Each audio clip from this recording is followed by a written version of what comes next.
Olá, boa tarde a todos. Mais uma vez dando continuidade aqui aos trabalhos, onde a gente estamos sacando aqui essa bomba de óleo, essa Scania 380.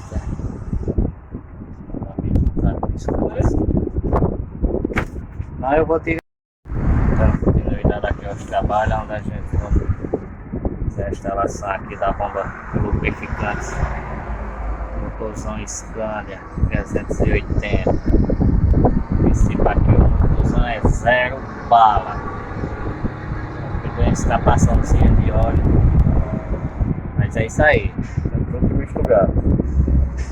Isso aí, esse vídeo aí vai lá pro TikTok. Eu tenho um canalzinho, né, lá no YouTube. Para você que não é inscrito aí, se inscreva lá, deixe lá seu like, deixe lá seu joinha. Tamo junto e misturado. Cuidado aqui aos trabalhos, onde a gente tem que trocar aqui essa bombinha de óleo do Scania 380.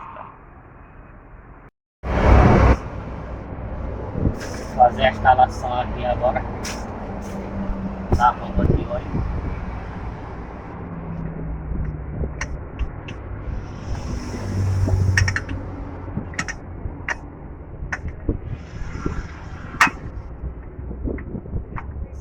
Certinho.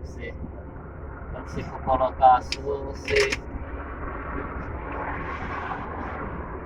coloca os parafusos, aí vai apertando um de cada vez, para ela não pegar coxa.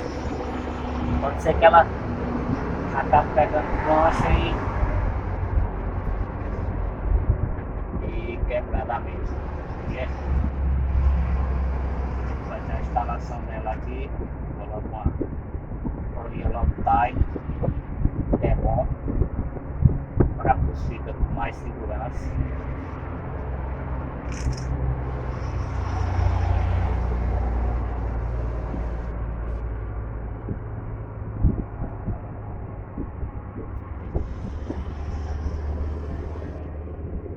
É isso aí, bolinha que é para ele ficar mais seguro. Vou pegar isso aqui, é isso aí. A gente tá funcionando a pista, beleza? Esse bicho, ela tava acendendo a luz de óleo quando a gente pediu na bomba.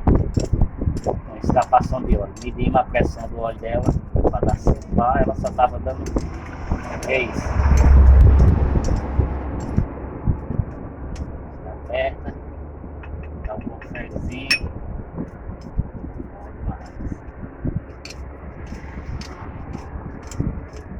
Encostamos aqui.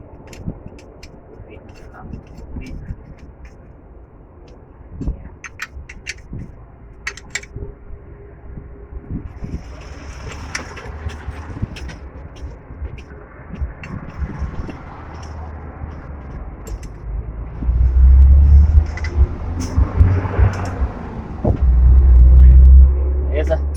É isso aí, estamos juntos misturar.